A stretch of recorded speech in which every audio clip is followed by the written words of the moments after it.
Today on episode number 443 of the School of Podcasting's Morning Announcements, we're going to talk a little bit about Creative Commons licensing. We've got a last 5 and 5. We've got a really cool interview with Joel Boggess of the Relaunch show. We're going to talk about getting guests for your show, promoting your show, and really making it super simple for your audience to promote your show. Hit it, ladies. The School of Podcasting with Dave Jackson. Podcasting since 2005. I am your very personal podcast coach, Dave Jackson. Thanking you so much for tuning in. If you're new to the show, look, we'd like to make it easy for you to understand how to podcast. So we massage your message, whatever it is you want to take to the world. We tackle the technology, and we basically flatten the learning curve so that you can be on your way to pain-free podcasting. We talk about all aspects of podcasting, and I would love to hear from you. We're going to talk about that a little later.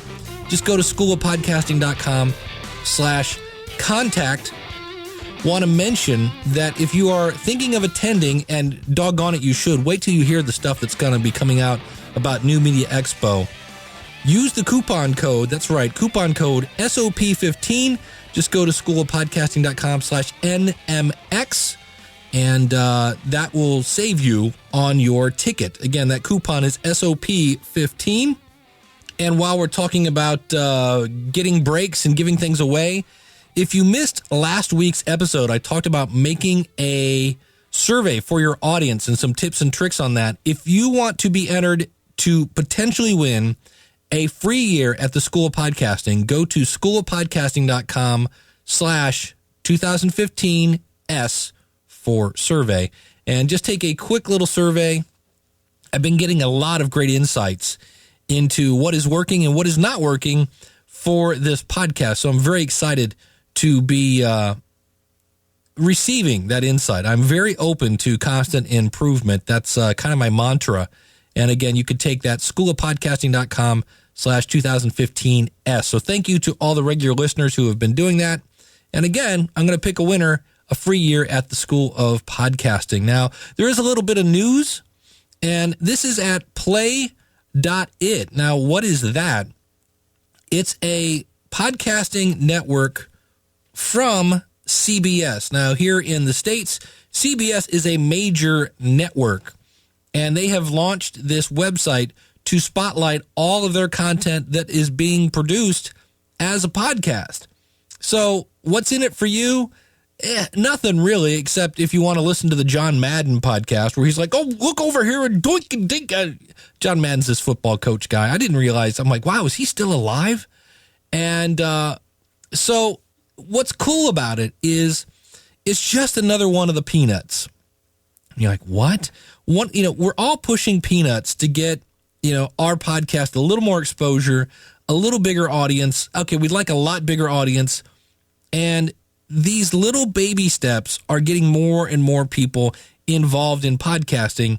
And so now this pretty much, the writing is on the wall, and you hear it already. Major networks are saying, hey, for more information, check out our podcast. Or we talk about this on our podcast. Or if you can't, if you missed anything, go check our podcast. So mainstream media is really embracing time-shifted conversations. And so as more and more people get introduced to the concept of time-shifted content, they're going to go, oh, wait, there's other content here, because on Play.it, they have links to these podcasts in iTunes. So while they're there in iTunes, iTunes has that whole, hey, click here to find out more podcasts. And I believe it also does that. There are other discovery places and other, different programs and things like that. So it's just another network. Yeah, it doesn't do anything directly to you, but it is raising the awareness of podcasting. And the more people that know about it, the more people that have a better chance of finding your show. And now it's time for a last 5 and 5. What were the last 5 podcasts you listened to? Hey, Dave. Tim here at WPMasterDesign.com, home of WP Weekly Review, which will be launching in the second week of January. That is my podcast. My top 5 and 5, the Linux Action Show. Really great show each week. They do the latest Linux news, reviews, and information. If you're a Linux user, this is probably the best podcast for you to be watching or listening to, as they both have audio and video formats. The second one is WordPress Plugins A to Z. Again, a really great show. They sort of the inspiration for my show in a way, and each week they review some of the best WordPress plugins. Floss Weekly is a show where each week they review a single open source project, very in-depth reviews, speaking directly with developers and core team members of each project. Podcraft is one about how to podcast, and he does it in a little series of several episodes, and each series has a very specific point and discusses a very specific area of podcasting. My fifth one, of course, is the Audacity podcast with Daniel J. Lewis. This is probably the first podcasting-related podcast that I ever listened to, and I've listened to every single episode that Daniel's ever put out. I love it, and it's easily one of the best right alongside of yours. So thanks a lot, Dave, and have a great day. And again, WP Weekly Review will be launching on second week of January at WPMasterDesign.com. Thank you, Tim. And again, you can actually double-checked, and WP Weekly Review is in iTunes. So brand new podcast. If you're into WordPress, check that out. As I record this, he's got his first kind of introductory episode up, and you can find that as well on iTunes. And I'll put links to all this out at our website, schoolofpodcasting.com/443. Hi, this is Joe Hicks from the Above Average Joe Show, www.theaboveaveragejoe.com. There's only one person I want teaching me how to podcast, the man that adds the most value, Dave Jackson of the School of Podcasting. You choose how you want to learn, and he flattens the learning curve. Keep up the great work, Dave. I'm going to make it do what it do, baby. I had a bizarre situation this week, and that is I was listening to a friend of mine's podcast. It's Fred Castaneda. He does a podcast, Skills in Screencasts and Podcasts.com. And I was basically the featured interview. The interesting thing is I wasn't interviewed. He'd actually pulled a clip from the Ask the Podcast Coach show. And at the end of the show, Fred had said something about, well, you know, Dave's schedule is so crazy. He's not available, yada, yada, yada. Well, for the record, and Fred is a good friend of mine, we had a, first things first, anytime you have a quote, can you put really ever so slight air quotes up here? If you ever have a quote problem, and we didn't have a problem with somebody, always go to them first. And you're like, because in reality, that's what I didn't do with the whole Audello thing. And looking back, maybe I should have. But it's always a good thing. Isn't that what you want somebody to do to you? And so I said, hey, Fred, at the end of the show, you kind of hinted that I'm too busy to get a hold of.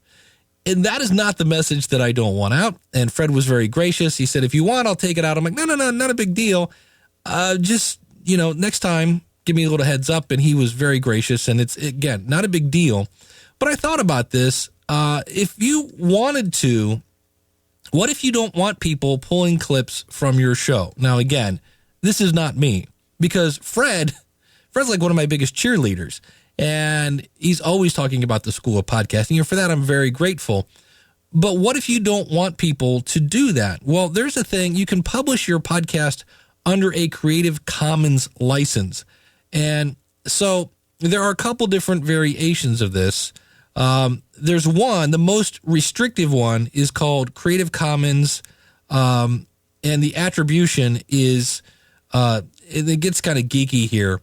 BYNCND. Now, this is the most restrictive of their 6 main licenses, and it only allows others to download your works and share them with others as long as they credit you, but they can't change them in any way or use them commercially. So Fred would have had to play my entire Ask the Podcast Coach show to use that clip. Not really going to work.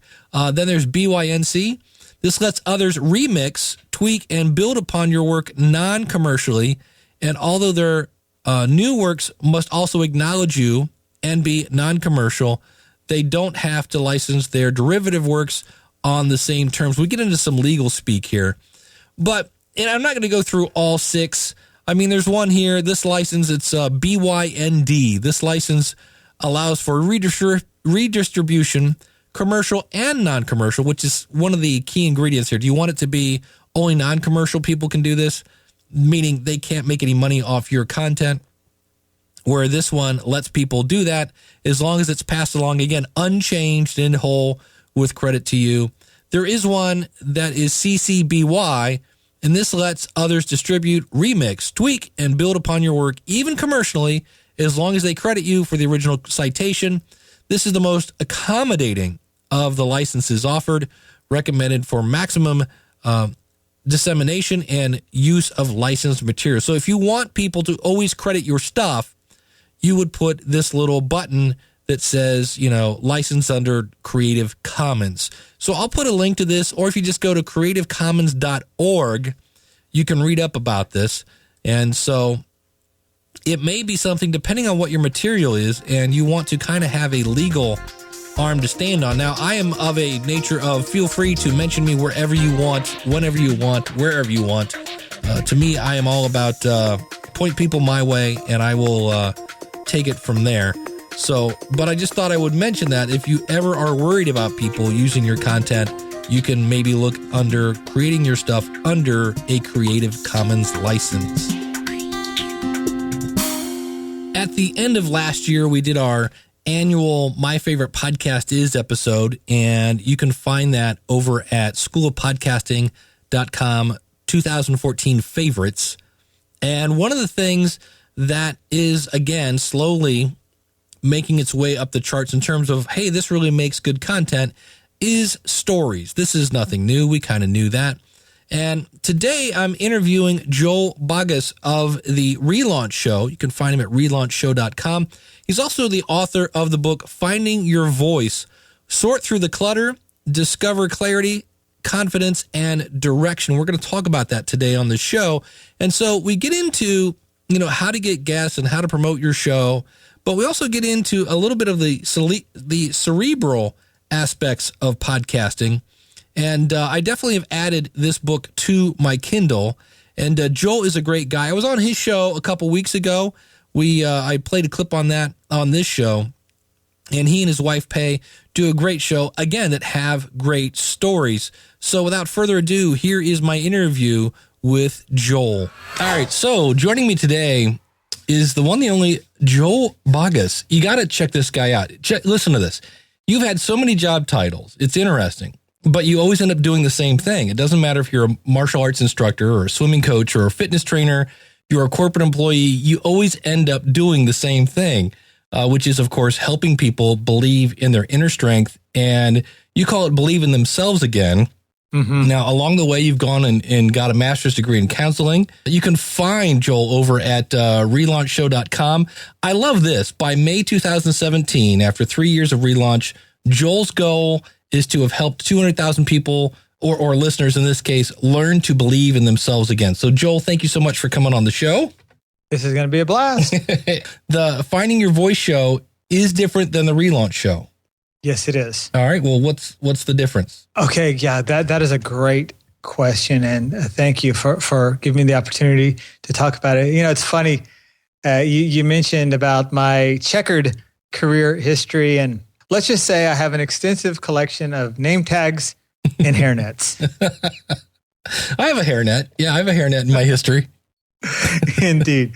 Okay. So, we did Finding Your Voice, and that was a great starter show. And it really gave me even more practice about being behind the mic and learning the art and the science of, how to be entertaining for your guests, and also informational and also inspirational.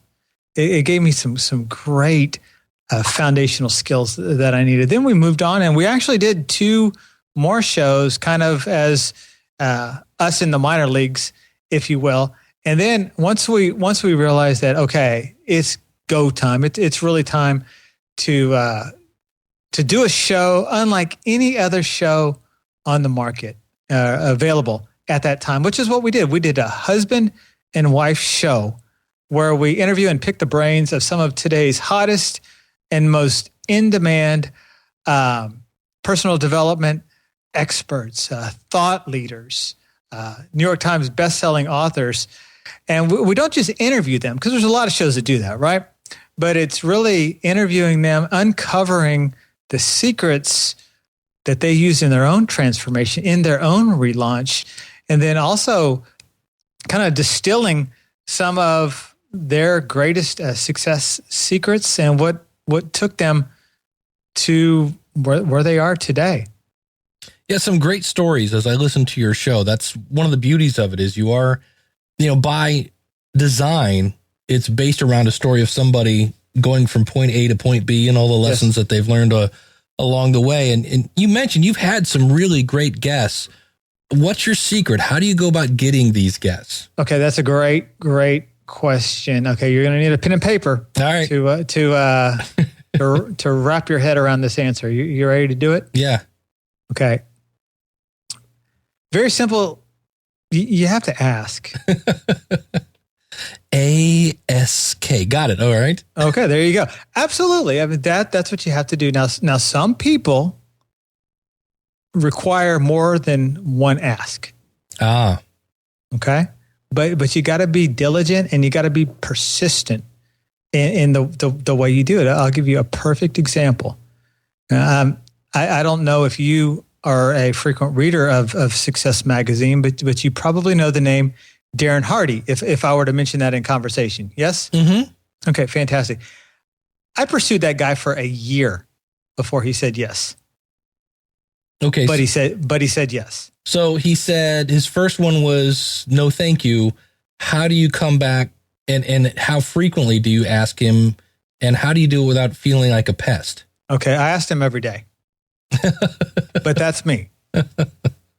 That's me. And here's what I did. Honestly, Dave, I didn't ask him every day, but I made myself known every day. And I tweeted him every single day, 365 days out of the year. And eventually, he tweeted me back a few times, but eventually I got a tweet that came back and he said, okay, email Maggie, which is his right-hand person, and we'll get it set up. And incidentally, it happened right at the time when Compound Effect was just about to be released. So it was perfect timing on many, many levels. And now Entrepreneur Roller Coaster is getting ready to be released in early 2015. And since I already have that inroad, with Darren, it's we're looking forward to having him back on the show. That does help when they have something to promote. I have found that people will be more than likely to come on your show, but you do have to ask. That's the key ingredient there. Well, one of the things that brought you to my attention is it was one of the Facebook groups on podcasting. Is you had I think you'd posted a graph of your stats, and they were going in a very positive direction. Up and to the right. That's all I require. Up and to the right. That's right. And I was like, hey, how you doing that? And so what are you doing to promote your show? Okay, very good. Again, pen and paper, please. Okay. Here we go. One word, consistency. Consistency. And that's actually, there's several levels to that. You got to be consistent in the way you produce and get content out. Be consistent. I just had a conversation with a lady right before our show, and she asked me. She said, "Joel, do you have to do a daily show to be successful with podcasting?" And at the time when we're recording this, I do a 6-day-a-week show. By the time you air it, I'll probably be doing a daily 7-day-a-week show. But at this time, we're doing 6 days a week, and that is our schedule, and that's what we're committed to. Okay, consistency. We're consistent with a 6-day-a-week show. But I told her, and her name was Pat. I said, Pat, how often would you do your show? And she said, well, I do it once a week. And my advice to her was, then do it. Do it once a week. Be willing to suck at it until you get better, and just move forward. Be consistent with the schedule that you promise your listeners that you're going to do. If you promise them a weekly show, then train your listener to receive your content once a week. We promised our listeners at the get-go that we would do 5 days a week. And consistently, that's what we did for months and months and months. And we promised our listeners, we were going to raise our own ante and do 6 days a week, which was what we've done for probably 4 months or so. Now, was that based on audience input that they said, can we have one more day, or? Sure, that's a great question. That is actually part of the fulfillment of my vision. Ah, okay. And pretty soon we're going to be able to promise them 7 days a week, and then we'll stay consistent there. Consistency to content creation and distribution, but also consistency in your message. Yeah. And in your format. Some people call it a flow. That's, to me, you're right on track, because I think there's a podcaster named Joe Rogan, and there's I forget the guy that does, Dan something, does a history show, and they don't come out very often, but when they do, like Joe Rogan's podcasts are like 3 hours long, and when they do come out, again, it goes back to that consistency factor. It's always an interesting discussion. He's a really interesting guy. He's kind of all over the place, which is kind of weird. He's consistently all over the place, if that makes any sense. And it works for him. Yeah. And so you want to figure out what works for you, and then be consistent with that. Yeah. One of the things that I've learned is no one likes surprises unless it's their birthday. and your listeners absolutely is the same. Well, so they listen to you because they like the content, but if you throw a curve at them, well, they might give you the benefit of the doubt, maybe one show, two show, but if you keep throwing curves, you stand to lose ground. Well, speaking of curveballs, one of the things I definitely wanted to kind of ask you about is when I was at your website, relaunchshow.com, and I was looking at all the different, you've been interviewed a ton. You've been on morning news shows. You've been on other podcasts. You've been on the radio show. And so you've done a lot in terms of getting guests, but you've also been a guest a ton. And I just thought I would pick your brain. What are some of the things that as a guest, you just go, that you just like, I wish these people would, I wish every podcaster would blank when they interview me. Oh, okay. I got a perfect example. All right. Okay.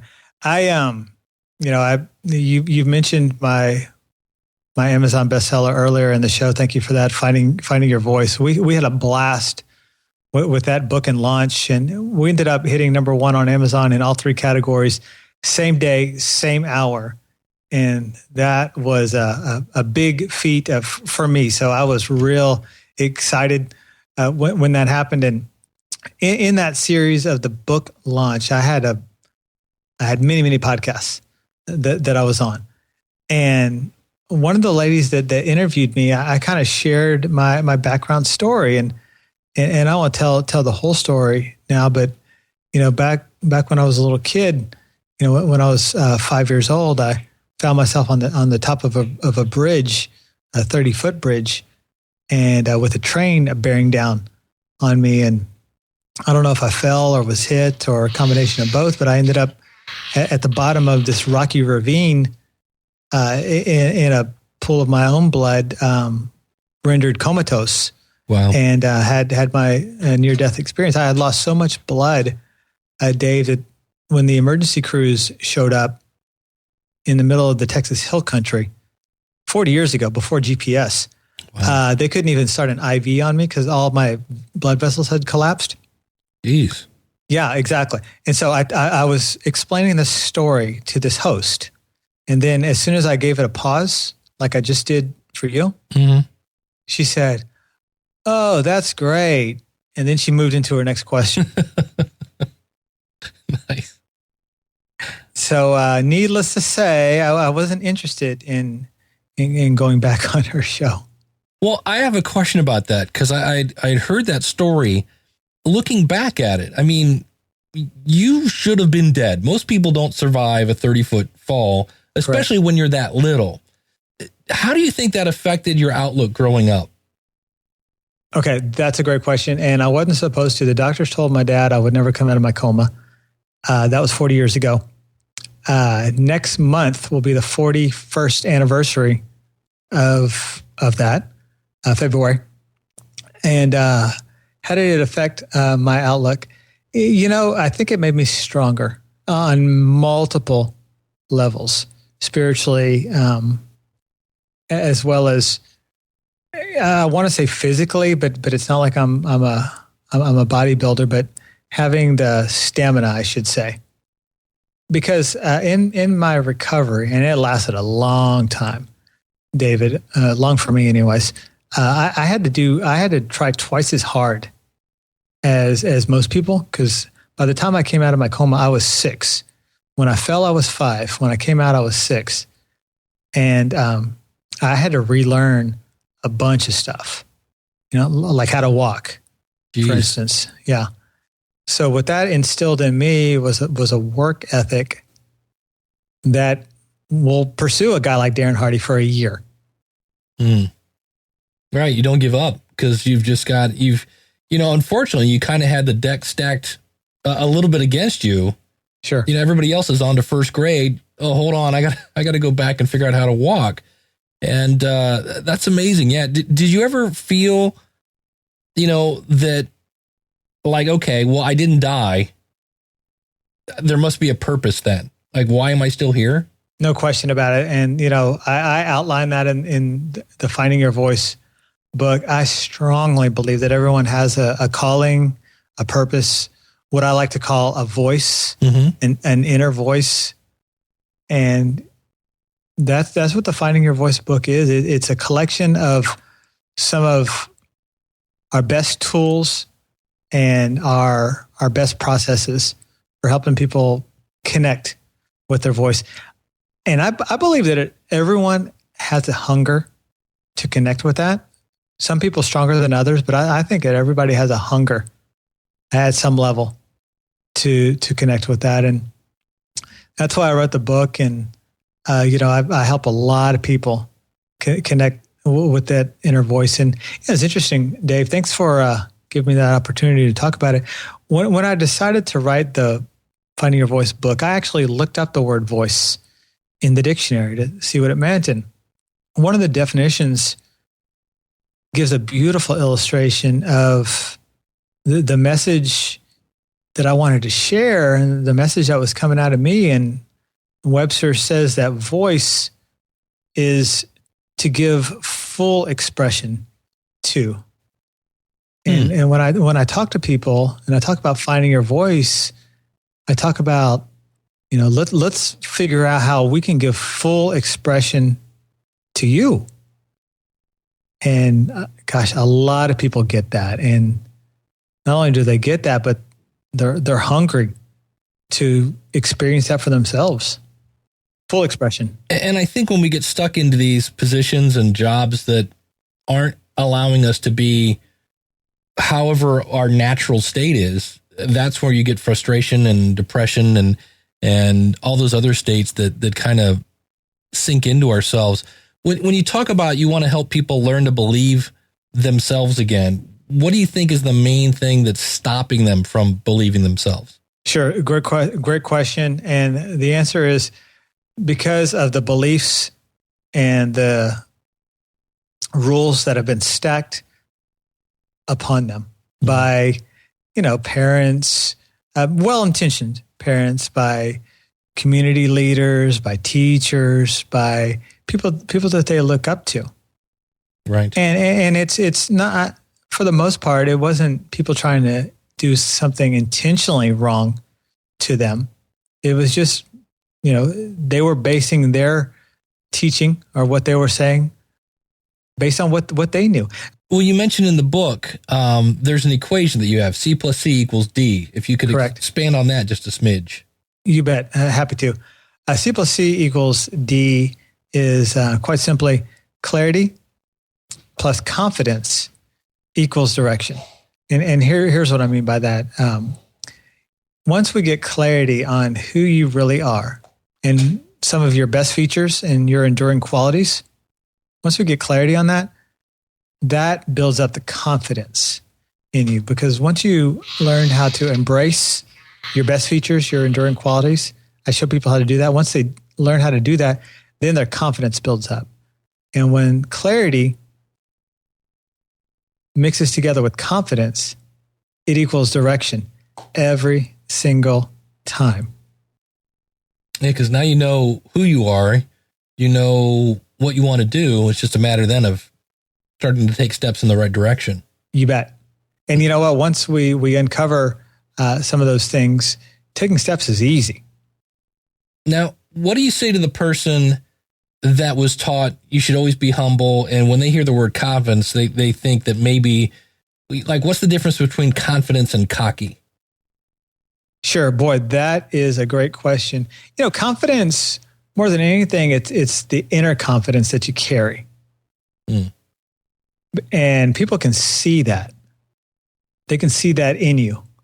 Let me say that again. They can see that coming out of you. Now, cockiness, I think that's the antithesis of being confident. I think people are cocky because they're covering up that maybe they're not confident. Yeah, they're I don't know. They're trying to fake it, for lack of a better phrase. Or I don't really know off the top of my head, but it's probably no place for it.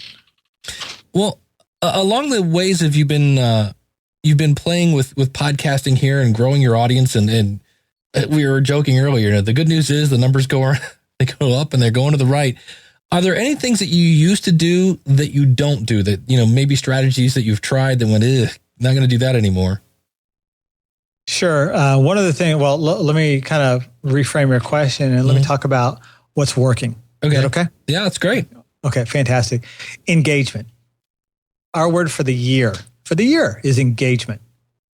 And we are engaging with people on Twitter, and we are engaging with people on Facebook as absolute best as we can, because we believe, and this is just us, that people are hungry for connection, real connection.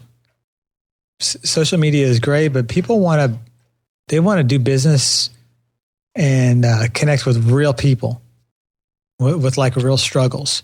So that's what we've decided to just kind of base our business on, or our strategy rather, is let's engage. Well, let's gather people, like-minded people. One of the things that I did, and I encourage you to do this if you haven't done this already, and I definitely encourage your listeners at whatever level in the podcasting world they're in, is to create a fan club for your podcast. And, the people that you connect with, invite them to your fan club. And, that's what I do. I invite people to my fan club, and I make it exclusive, private, and by invitation only. That's it. And that way, when you include them, they already feel special. Yes. And it goes back to that, information you can't get in other places is one of the reasons why, people listen to podcasts, but it's also a great fertilizer. I don't know if that's the right word, of relationships. Well, sure. And that, when I'm on Twitter and I see somebody that has retweeted me, it's pretty clear that they're a fan of the show, or that they've listened to it before, or they're at least aware of kind of what's going on. I have a ready written tweet that I copy paste, and I'll tweet it to that person. And I'll ask them, I'll say, if you're a fan of the show, that's what I say. If you're a fan of the show, please, we'd be delighted if you'd come visit, et cetera, et cetera. Very cool. And they can decide that for themselves. But you know what? That group, that private fan club, Relaunch fan club, growing like gangbusters. Well, and that's because it's exclusive. Yeah, absolutely. And one of the things that you do very well when I was on your show is you make it very easy to publicize your show. You make sure that when you do have a guest, that, as soon as our show went live, here's the tweet, here's the link. It was like, I didn't have to do a thing. It was just a matter of click here to do this, click here to do that. And I thought that was a great strategy that I don't always follow, and I don't think a lot of people do. It's always like, oh, yeah, I'll do that as soon as the show comes out. And then as soon as the show comes out, you're on to the next show, and you're not harvesting that, you've got that interview there. You might as well get that person's audience. And I thought that was very cool that you just had it. It was obviously, it's just, you're organized, you have a plan, you have, it goes back to that clarity. And I thought it was a very cool strategy that the minute it went live, I didn't have to think twice about what to do to promote it. It was like, here, if you want to promote it, here's the 4 different ways you can do it. Exactly. Well, you got to make things third grade simple for people. And people, for the most part, they want to help, Dave. The thing is, a lot of people don't know how to help. And they're not going to ask. And we figured that out early on. So when we put together the launch team for Relaunch, we knew that, okay, most people are not going to know how to help. They'll say they will, but they won't know how. Because iTunes is still a foreign concept to a lot of people, right? Mm-hmm. So we did all the thinking for them. And we, thank God for this. Relaunch killed it at its launch. And we hit our first #1 within, I think it was about a week, maybe a week and a half from the launch date. And then we hit #1 repeatedly for the entire time that we were in the new and noteworthy category. Multiple #1s, sometimes #1 at the same time in different categories. It was very cool. But that comes because we put together a solid plan. Yeah, it's definitely a good show for sure. But there's a lot of good shows out there. But what our show had that a lot of shows forget to do accidentally, we had a rock solid plan. And what I tell my ninja podcasters, and you probably tell your students the same thing too, is don't release your show by accident, and then try to fight an uphill battle, and build in a plan and a system so you can get ratings, so you can get reviews, and so you can get subscribers. Because those are the 3 ingredients in the secret sauce that are going to take you far. Yeah. In iTunes. And, no one knows exactly what the algorithm is, but we do know that there's an algorithm. and we do know that those 3 things are feeders. Yeah, absolutely. Well, as we start to wrap things up here, you mentioned them, and I was going to ask you about this because you do have this is a public group. Tell us a little bit about the Ninja Podcaster group on Google+. Sure. Okay. Fantastic. Yeah. Ninja Podcaster is just a place where we have all of our podcast launch tools posted. Just search it, Ninja Podcaster, and that's on G+, and that's a public group. And you can jump in there and you can download a variety of some of our relaunch tools. Yeah, I'll definitely put links to that out in the show notes. And as we kind of head towards the door, anything exciting that you have planned for 2015? Yeah, absolutely. We're putting together 4 books in the course of a year, about 1 per quarter, and we're going to use those books to drive our show, and our show is driving those books. And let me explain to you what those mean. Obviously, there'll be themed based books. And what we'll do is we'll have a lot of our shows, probably 5 to 7 per book transcribed. Mm-hmm. So that's magical content creation right there. And then we'll be able to write some supplemental notes, kind of linking them all together. We'll do 4 of them this year on different topics, and we're really excited about that. It's another way that you can repurpose your content. Well, the website again is relaunchshow.com. The book is Finding Your Voice. You can get that at amazon.com. Any other websites we should be plugging? Relaunchshow.com. That is the place to go. You can go to, I have some book websites, but it's all accessible right there. Awesome. On the relaunchshow.com. And also all of our tools there. If you're not savvy on Google+, and we've learned that a lot of people have not yet explored that, Well, that's okay if you're not, because you can get all of those tools also on relaunchshow.com on the main website. Awesome. Well, Joe, thank you very much, my man. Yeah, absolutely. It's been a pleasure. It's been a lot of fun. And as I said at the beginning of the show, everything we talk about, we will be linking to here, including Joel's website, relaunchshow.com, as well as his Ninja and everything else that he mentioned. Just go to schoolofpodcasting.com/443, and I will direct you to where you need to go. Want to thank you so much for listening. Don't forget, if you're going to be planning on attending the New Media Expo, it's best to sign up right now. Get your hotel, get it going, get it in the books, and plan on having a phenomenal time. Just use the coupon code SOP15 when you sign up. That'll save you on your ticket. Speaking of coupons, if you'd like to join the School of Podcasting, use the coupon code LISTENER, LISTENER, and that will save you off your first month. Come for the education, stay for the community. That's over there at schoolofpodcasting.com. And let me remind you that there are two reasons. I'm going to change my ending here. I'm calling an audible. I was watching a Jim Carrey commencement speech today. And, you don't think of Jim Carrey as being kind of heady. And we're kind of heady today. We're getting a little cerebral today. And he said, we kind of act out of two emotions. One is fear, and the other one is love. And I think a lot of us don't podcast because we're afraid we're going to look stupid, or we're afraid of the technology, or, and here's a guy like Joel whose main purpose is he wants to help people. Joel is acting out of love. And I hope that you find this podcast, and I hope you find me and know that I'm here to help you overcome the fear. You'll be surprised. It's always fun when I have somebody who tells me, I'm not a tech person. And when they see themselves on iTunes and they're like, man, I told you I couldn't do this.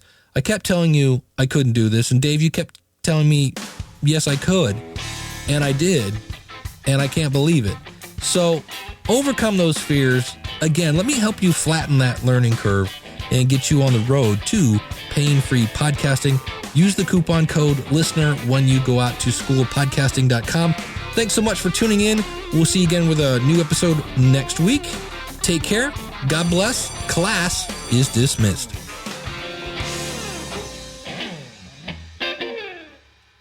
Hey, I forgot to mention this because I didn't put it in my notes. I'm just going to tack it on right here.